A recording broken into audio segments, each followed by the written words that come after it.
Listo. Bueno, vamos a arrancar. Como siempre digo, para empezar, ojo los que son recursantes de la materia, que no tienen que hacer el TP del cuadernillo, sino el TP aparte que yo subo, que ya lo subí. Para los que están cursando por primera vez el trabajo en la materia, es el trabajo práctico que está en el cuadernillo de práctica profesional. Son dos textos. El resumen de mi planta de Naranja Lima y una fábula escrita por un alumno de secundaria. La idea del trabajo práctico es ir a buscar todas las violaciones a las metareglas de Jarosz que haya en estos dos textos. Marcela y Amán, ¿ya pudieron verlo más o menos al texto por arriba para saber si pueden surgir consultas desde ahí y demás? Sí, dice Marcela, excelente.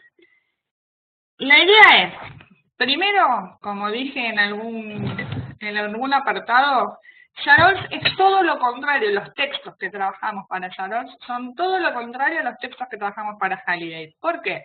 Porque Halliday lo que planteaba era, cuanto más recursos tenemos, más coherente es. Acá lo que estamos diciendo es, cuanto más violaciones a las metareglas de Jarosz, menos coherente es el texto. Con lo cual, van a ser textos que ya sabemos que no van a ser cohesivos. Vamos a tener un montón de violaciones.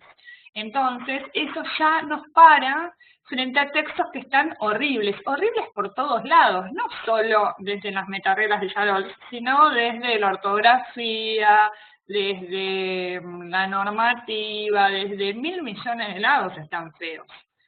Los correctores con esto se ponen muy mal, y lo digo como correctora, que nos agarra así como no una picazón en el cuerpo. Pero bueno, nos tenemos que relajar, el trabajo práctico no pide que corrijamos los textos, lo único que se pide es que reconozcamos, identifiquemos todas las violaciones a las metareglas de Jarosz. Vamos a analizar este texto a la luz de Jarosz y vamos a decir, che, la verdad que este no es coherente, este tampoco. ¿Por qué? Porque mira, acá está esta violación en este caso, acá está esta violación en este otro caso, y así. Entonces, esa es la intención del trabajo práctico. Vamos a empezar a buscar las metareglas. Las metareglas son 4, que si funcionasen, estaría bien el texto, pero ya sabemos que no van a funcionar. Entonces, tenemos que ir a encontrar dónde no funcionaron, dónde la podrían haber hecho funcionar. La metaregla número 1 dice Jarosz, para que un texto, Marcela dice, tampoco podemos corregir tildes. Si lo quieren corregir, corríjanlo. No lo pide el trabajo. Eso es lo que yo digo. No lo pide el trabajo y no importa la falta de tilde para Jarosz. Ahora vamos a ver por qué no importa. Jarosz no se mete con reglas ortográficas o demás. Jarosz va un poquito más allá. Entonces, empecemos. Jarosz dice, para que un texto sea coherente, tiene que tener algunos recursos que se repitan, algunos elementos que se repitan. Y se van a repetir ya sea porque usa pronombres, porque hay sustitución léxica, porque hay definitivización, ¿sí? Porque hay recuperación presuposicional o porque hay reanudación por inferencia. Si alguna de estas cosas no se dan, entonces estamos ante violaciones, ¿sí? Si el texto no puede volver sobre sí mismo para tener coherencia, entonces no estamos frente a un texto coherente. Dentro del MR1, que es la metaregla número 1, que es la de repetición, tenemos, ya dije entonces, 5 casos. Pronominalización, definitivización, sustitución léxica, recuperación presuposicional y reanudación por inferencia. En pronominalización, Jarosz dice, si hay un uso de pronombres, o sea, el uso de pronombres tendría que ser coherente, ¿sí? Que yo utilizo un pronombre, sea cual sea, no se mete como Halliday a decir este sí, los posesivos, los personales. Jarosz habla directamente de pronombres en general. Si yo tengo pronombres que no están bien utilizados o que se debería haber usado un pronombre y no se utilizó, estoy frente a una violación de la pronominalización. Porque en realidad es un recurso que no se utilizó correctamente y se debería haber utilizado. Hay quienes me preguntan, que creo que en el de Hitler había faltas de ortografía donde escribían el sin tilde por el pronombre él con tilde. Si nosotros vemos que realmente no es que quiso poner en el artículo, sino que no supo nunca que él iba con tilde el pronombre, pero está bien utilizado el artículo, el pronombre, sí, no sé, él manejó el auto, qué sé yo, en vez de el artículo. Si nosotros vemos que lo utilizó bien y se entiende, lo que hubo fue un error notacional. No tiene que ver con una violación de Jarols. Ahora, si además de la tilde, ese pronombre realmente estaba mal utilizado porque es ambiguo, porque no se entendía, porque quién era, quién no era, quién... Bueno, entonces sí voy a tener un caso de pronominalización, ¿sí? Porque encima de lo notacional, encima lo utiliza mal a la violación. Entonces, Marcela, ¿ves por qué? Si vos lo querés corregir, no hay ningún problema, corregilo, pero en sí mismo Jarols no está metiéndose con tildes o con no tildes, sino con la ambigüedad de esa utilización. Si ustedes en el texto consideran que el autor utilizó un artículo confundiéndolo con un pronombre, o sea que no pudo diferenciar y es ambigua esa oración y demás, bueno, más allá de lo notacional, ustedes están diciendo igual no se entiende el texto, igual acá tendría que haber habido un pronombre donde no lo hay. ¿Sí, Marce? Voy a esperar que Marcela me responda. Bien, Marcela me pregunta, ¿la repetición del pronombre es violación? Si es así, ¿entra en pronominalización o sustitución léxica? Es una buena pregunta, la hizo Sole hoy. Hay que ver, en realidad. Yo lo que les digo es, por lo general, todo lo que sea con pronombres, manéjenlo con pronominalización. Porque en realidad tiene que ver con repetir. Bueno, tendríamos que haber o no utilizado ese pronombre repetido está mal usado, no se tendría que haber usado. Hay como un error con el pronombre y con ese uso del pronombre, sea porque se repitió, sea porque se volvió a poner, sea porque no se entiende quién es, sea porque me quedó cacofónico, sea por lo que sea, ese pronombre nos trae problemas. Entonces, todo lo que ustedes vean con pronombres, directamente pónganlo con pronominalización, y sustitución léxica lo mantenemos para sustantivos, verbos, adjetivos, el resto.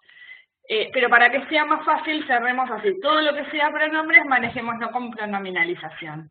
Y ojo acá. Halliday, cuando habla de referencias, trabaja los pronombres con los artículos. Y cuando llegan a Jarols, les encanta que todos los artículos sean pronombres. Ojo, Halliday ya quedó atrás. Halliday no tiene nada que ver con Jarols. Así que los pronombres son los pronombres personales, posesivos, lo que ustedes quieran. Pero los artículos son los artículos y acá no tienen nada que ver, ¿sí? ¿Se entendió, Amán? ¿Se entendió, Marce? Lo importante es cualquier error que ustedes vean con los pronombres, va caso pronominalización. Caso definitivización es el siguiente. ¿Qué dice Jarols? Dice, ojo, excelente, Hernán me dice que esa era una de sus dudas. En la definitivización, ¿qué dice Jarols? Si yo voy a presentar un tema, primero lo hago indefinido. Y luego, ¿no? Si yo tengo un hijo, mi hijo, bla, bla, bla, bla, después lo defino a mi hijo, ¿sí? O no sé, yo tengo una remera, la remera es rayadita, bla, bla, bla, lo que sea. Entonces, cuando yo arranco definiendo, pero antes no lo presenté, tengo un error de coherencia ahí. Entonces, esto es un caso de definitivización. Acá es donde más juegan los artículos, por lo general. Y acá es donde suelen confundir si era pronominalización, bla, bla, bla. Acá es donde meten la pata con artículo y pronombre. Entonces, fíjense. La idea es que primero presente la institución, el evento, el objeto, el lugar, lo que sea, y después lo defina. La persona, lo que sea, ¿sí? Pero, como yo les ponía en el caso, si estamos hablando del sol, el sol, yo no puedo decir, había un sol en el cielo. El sol es amarillo, porque en el cielo va a haber un solo sol. Entonces ahí directamente voy a decir, estaba el sol en el cielo, qué sé yo, ¿sí? El sol es amarillo, bla, bla, bla. Entonces, cuando es un objeto único para todos y todos lo reconocemos como único, no hace falta poner un sol. Ese suele ser bastante claro, la pata la meten en cuando es con artículo o no artículo. Yo avanzo, Marcela, Hernán, me paran cualquier cosa. Sustitución léxica. Lo más importante es cuando ustedes ven que se repite muchísimo un término, un concepto, una palabra, ¿sí? Que te aparece ahí, ta. Como, bueno, dale, usemos otra cosa, otra palabrita distinta. Ustedes pueden sugerir, siempre ustedes justifiquen por qué, bueno, porque este término aparece, se sugiere haber utilizado otro término, otro concepto, bla. Pueden ustedes sugerir alguno o no, pero al menos que quede bien claro que repite muchas veces determinada palabra. En recuperación presuposicional, lo importante es que el texto tiene que tener información que yo vaya entendiendo qué me quiere contar. Cuando una información se omite y me faltan datos, y yo la puedo entender porque de onda la entiendo, porque le pongo esfuerzo, porque ya sé que es un texto que está malo y bueno, pero en realidad me falta información. Bueno, es información que yo no puedo recuperar, que el texto la omitió, que el texto la dejó ahí, no sé, qué le pareció, dónde iba a estar, y el autor nunca la puso, y yo no la puedo recuperar, ¿sí? Por eso es recuperación presuposicional, es información que está ahí, que yo no la recupero, ¿sí? Como les ponía yo en un ejemplo sonso de Juancito vino a Buenos Aires. Él y su mujer paseaban por el obelisco, pero nunca me dijeron que la mujer vino. ¿Cómo adivino que también está la mujer, sí? Entonces, bueno, no, sí, yo puedo asumir que Juan vino con la mujer, pero el texto nunca me lo dijo. De repente apareció este sujeto acá que no sé quién es y de dónde está paseando. Eso tiene que ver con recuperación presuposicional. Con reanudación por inferencia, y acá la línea muchas veces es muy fina y se empiezan a confundir, pero no es tan grave si ustedes pueden reconocer que algo falla. Tiene que ver en reanudación por inferencia con saberes propios del lector, ¿sí? Que el autor no los escribe a propósito, asumiendo que el lector eso lo va a saber.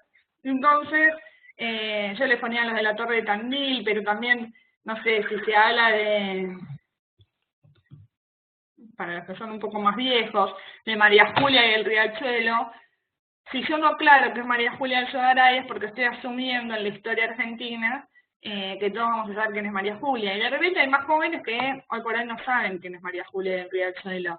Entonces, si yo escribiese un texto así, estoy dejando al lector confiando en sus saberes culturales y bueno, pero la verdad es que viola la metaregla de Saros porque no es algo que lo pueda reanudar, que lo pueda traer el lector porque no es un saber del lector.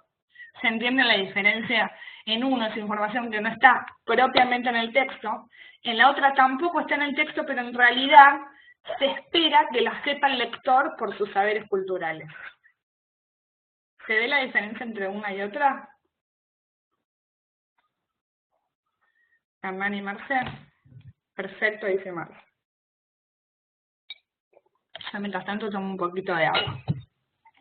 Entonces, ¿es complejo, Hernán? Sí. Hernán dice, sí, igual es complejo, sí. La línea es fina. A mí lo que más me interesa es, si ustedes logran identificar que está faltando información y que hay algo repetitivo ahí que tiene que ver con esta repetición que dice Charol que debería estar y no está, bueno, si le pusieron reanudación y era recuperación, o le pusieron recuperación y era reanudación, no es tan grave como directamente no identificarlo y no verlo, ¿sí? Entonces, ustedes pueden por lo menos reconocer la metaregla, después justificar por qué era una o por qué era la otra, bueno, es más fácil y lo podemos discutir de última, venía de acá, venía de allá, y la justificación se pueden defender. Lo importante es que puedan ustedes resolver que ahí hay una violación. Después, si era un caso o el otro, bueno, con la justificación ustedes defenderán qué caso ustedes creen que es. No es tan grave la línea, digamos, es como, viste que había reanudación y era recuperación, no es tan grave, porque ustedes lo van a justificar, y en la justificación es donde se va a jugar la argumentación de ustedes, y ahí va a estar bien, digamos, porque ustedes lo van a estar viendo desde un lugar defendible. Entonces no va a ser tan grave eso. Lo importante es que lo vean, que lo puedan reconocer. Pero más que nada tiene que ver con eso, con la inferencia, asume sobreentendidos y asume competencias del lector. Está esperando que nunca se lo iba a dar, porque ella asumía que se lo iba a saber él. Lo iba a saber él. La siguiente metaregla es la 2, la de progresión. ¿Qué dice Carol? Cuando un texto está bueno, es coherente, va a ir avanzando, progresivamente nos va a ir agregando información. Si no lo hace, está todo mal. ¿Cómo puede un texto no agregar información, no avanzar? En realidad es porque es circular, dice todo el tiempo lo mismo, o porque directamente salta 14 casilleros y nos dejó en el medio con... ¿Y esto? ¿Hasta dónde se fue? ¿Cómo hizo para llegar de acá hasta allá? Y después volvió a irse, ¿sí? Cuando nosotros tenemos baches y tenemos saltos muy grandes de información, que nos faltan capítulos en el medio que no vimos, o nos enroscan todo el tiempo en un mismo círculo, bueno, entonces en esos dos casos tengo metaregla 2, violación a la metaregla número 2 de progresión. Muchas veces, reanudación por inferencia o recuperación presuposicional se dan con progresión, ¿sí? Muchas veces. Le diría que, no sé, no les quiero decir una estadística, pero en muchísimos casos, si se da una, se da la otra. Omito información de recuperación presuposicional y estoy haciendo un salto. Muchas veces me voy a otro tema. Están paseando la mujer y no sé qué, pero pará, me falta un capítulo. ¿Cuándo vino la mujer? ¿En el mismo vuelo? Muchas veces esos saltos se dan juntos, ¿sí? Entonces, presten atención que si tengo que me falta información, ver si es una información, una tontera, no hay progresión. Pero si es una información importante que saltó varios casilleros, también podemos estar hablando de progresión. Y en el otro caso, cuando se vuelve a decir lo mismo, es una progresión, una violación a la MR2 de progresión. La metaregla número 3 es de no contradicción. ¿Qué dice Carol? Para que un texto sea coherente, no se tiene que contradecir. Si se contradice, estamos en problemas. Y acá nos hace observar 4 cosas.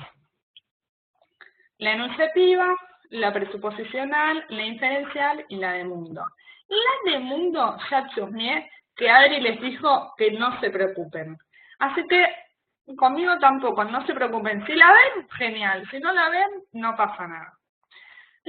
Ahora la voy a explicar igualmente, pero para que se queden tranquilos que si ese caso no aparece, no aparece. El caso de la contradicción enunciativa tiene que ver con 2 cosas sobre todo, 3 cosas. Primero con la narración. Tiene que ver con la narración. La narración tiene que ser coherente, ¿sí? Si yo empecé a contar en un tiempo, sea presente, sea pasado, demás, toda la narración, en el tiempo de la narración que yo estoy contando, tiene que mantener la misma línea, ¿sí? Entonces, ahí es donde dice, si yo voy a empezar con presente, después uso pasado, después uso presente, después voy a usar pasado, tengo una contradicción enunciativa.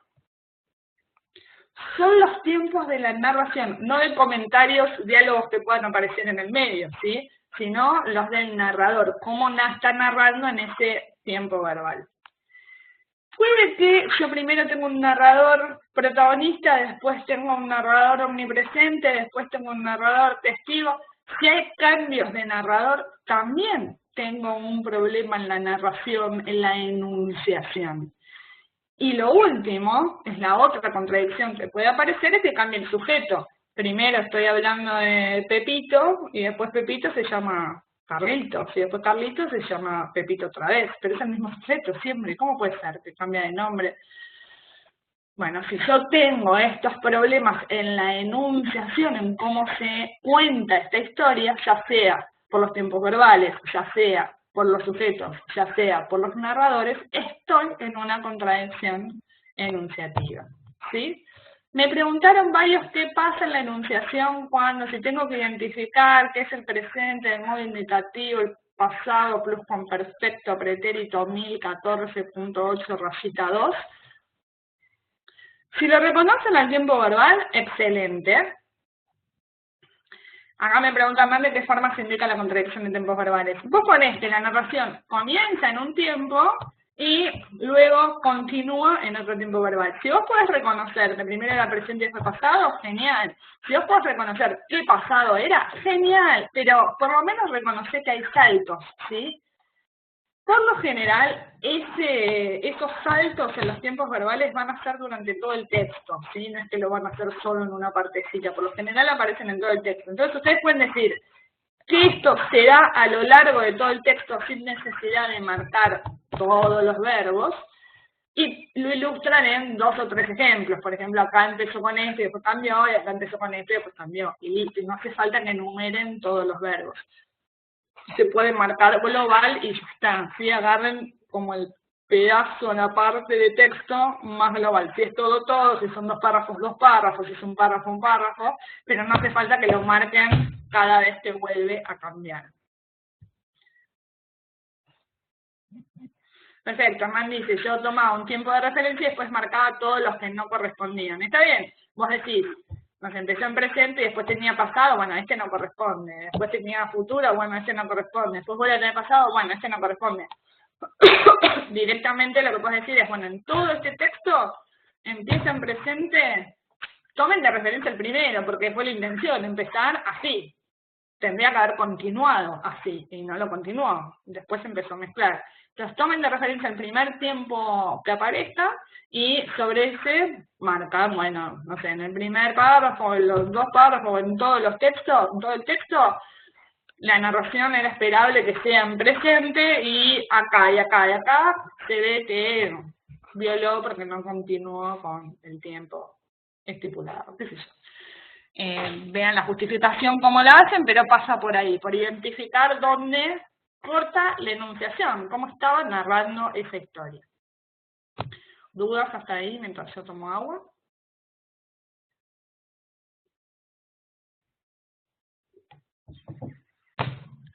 No dice Marce. Bien, buenísimo.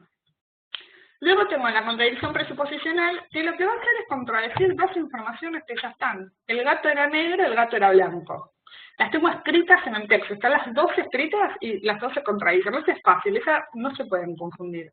Porque en uno dice una cosa y en el otro dice la otra totalmente contraria. Se contradice por todos lados, redondita. La contradicción inferencial es una contradicción que se contradice con los saberes que tenemos los lectores, ¿sí?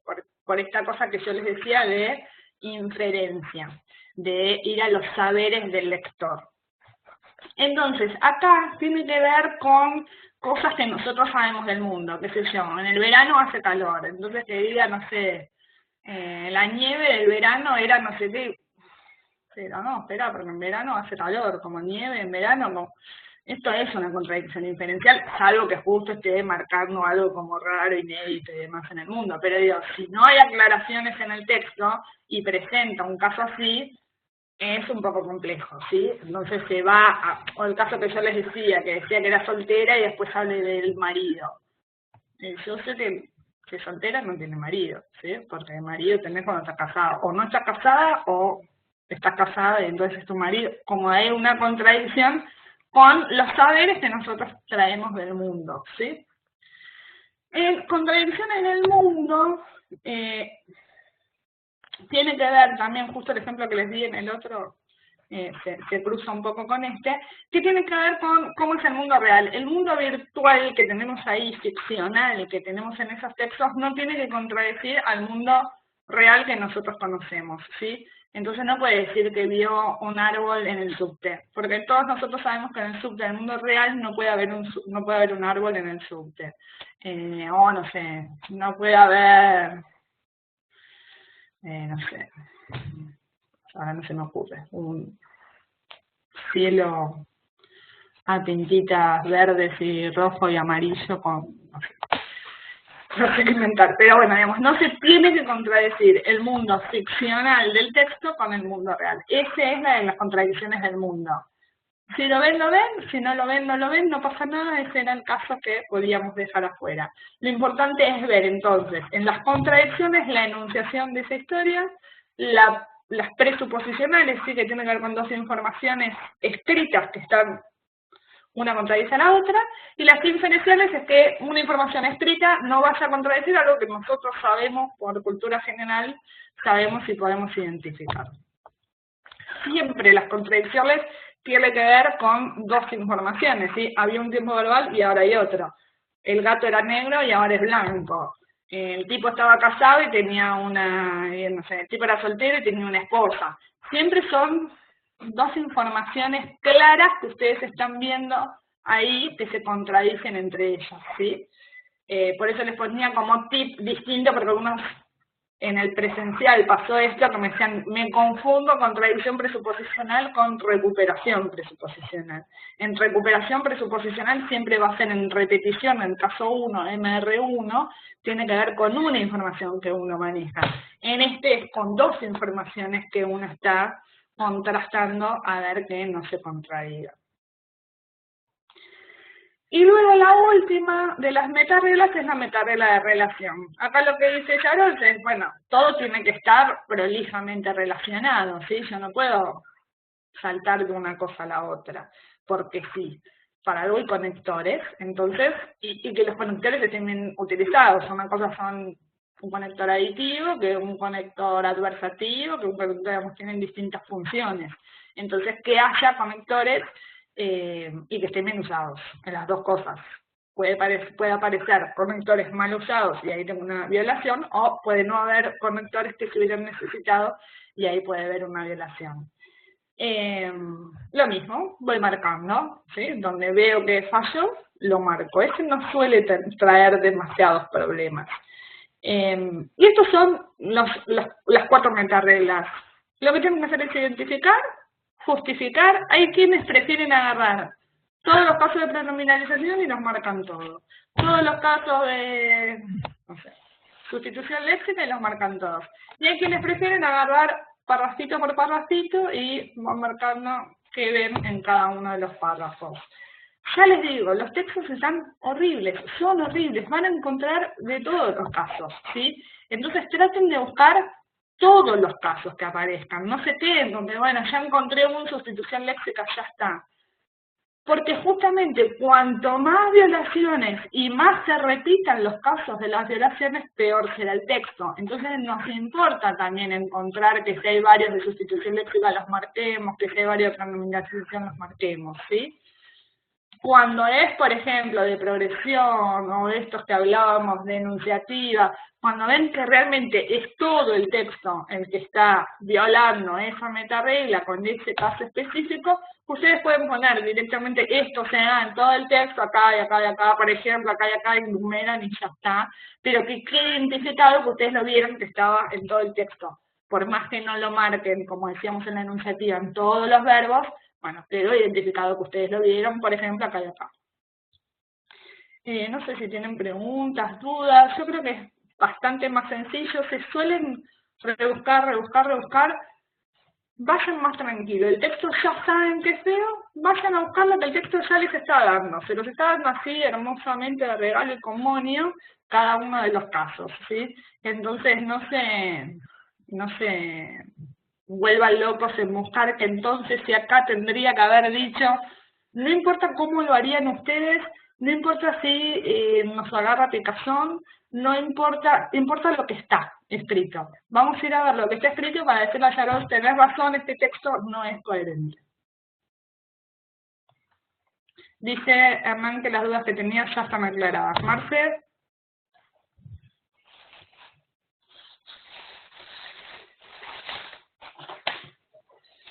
Yo el domingo a las 23:59 bloqueo la entrega. Hasta ese momento pueden hacer todas las preguntas y subir el trabajo. Yo lo que no puedo es responder preguntas. Acá dice mi planta de naranja lima, entonces este pronombre puede ser, eso yo sí no lo puedo responder, pero si tienen dudas globales, generales, podemos tomar alguno de Hitler o el otro que yo les puse en la consigna si quieren como para algún caso ejemplificar e ilustrar ante alguna duda, no hay problema. No puedo responder directamente. Yo creo que va a ir bien. En el primer trabajo les fue muy bien a todos, yo creo que en este también les va a ir bien porque son un curso que se anima y van a ir a buscar, así que tranquilos, está todo ahí. Si ven que se empezaron a complicar, déjenlo, respiren, tomen aire y vuelvan, porque es más sencillo de lo que muchas veces empezamos a buscar y rebuscar, eh, porque ya les digo, son textos feos, sí, ya está, son feos, pero van a estar bien, ustedes van a estar contenidos. Bueno, chicos, les agradezco a los que pudieron sumarse, a los que no queda grabado para que lo escuchen y reescuchen, ustedes también, y estamos en contacto. Marce, Hernán, muchas gracias. Apago la grabación.